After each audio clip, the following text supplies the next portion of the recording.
देखिए निफ्टी 50 पर पहला सपोर्ट रहेगा आपका 25,600 से 25,650। एक्चुअली कई लोगों के लिए तो यही बड़ा सपोर्ट होगा क्योंकि कल लो है और 50 डे एक्सपोनेंशियल मूविंग एवरेज है।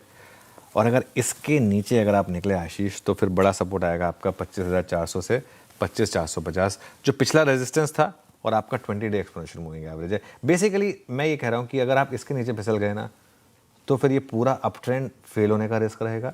और एक चीज़, मैं अभी भी ये चीज़ नहीं कहूँगा कि बस अब लोड नहीं टूटेगा, ये हमें कभी नहीं कहना चाहिए क्योंकि मार्केट कुछ भी कर सकता है और हो सकता है अब टूट गया तो फिर क्या होगा, तो रिस्क रहेगा।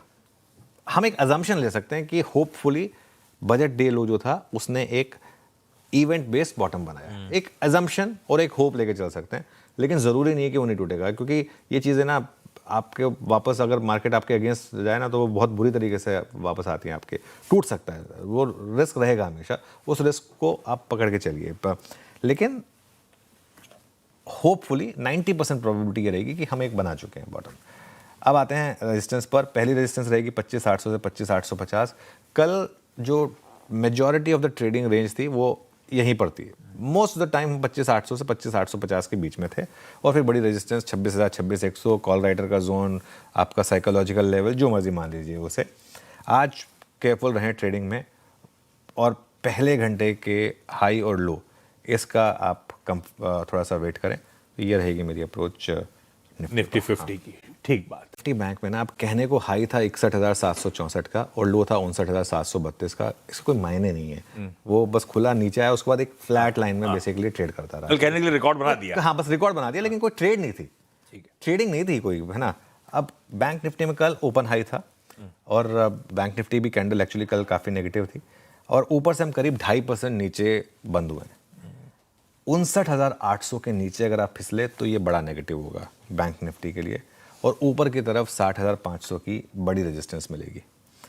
देखिए मैं एक चीज़ बताऊं, मुझे ना कोई ये नहीं है कि मुझे रोज़ एग्जैक्ट लेवल पकड़ने हैं या एग्जैक्ट ही बोलना है, क्योंकि कोई लॉजिक नहीं है। मैं दिन नीचे के 6 लेवल दे दूं, ऊपर के 6 लेवल दे दूं, कहीं ना कहीं से तो घूमेगा, उसके बाद डंका पीट दें कि देखिए जहां बोला वहीं से घूम गया। उससे हमारे ट्रेडर को कोई फ़ायदा नहीं होता, हमारे व्यूअर का। हम बात करते हैं हमारे व्यूअर के फ़ायदे की, क्योंकि लॉजिक वहाँ पर, मतलब हमारा काम क्या है कि हमारे व्यूअर को फ़ायदा मिले। हम सही पड़े या नहीं पड़े वो थोड़ा ना डंका पीटना है। तो 1-2 दिन दूर रह लेंगे तो क्या हो जाएगा, कुछ घिस थोड़ना जाएगा। जरूरी थोड़ा कि रोज़ ट्रेडिंग करनी है, जरूरी थोड़ा कि रोज़ की रोज़ हमको पकड़ना ही है कि बैंक निफ्टी में भी हम एग्जैक्ट लेवल पकड़ें। कुछ नहीं होगा, उससे नुकसान ही होगा। मार्केट में ट्रेंड आते हैं, ब्यूटीफुल डेज आते हैं ट्रेडिंग करने के लिए।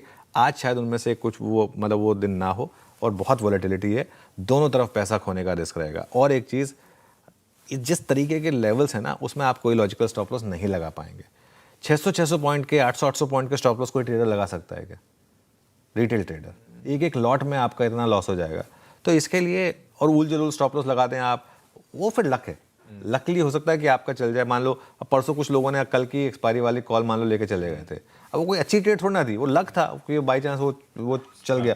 तो इसके लिए ये मतलब एक लक और एक ट्रेड में एक डिफरेंस होता है। अभी कोई ट्रेड नहीं है बैंक निफ्टी में।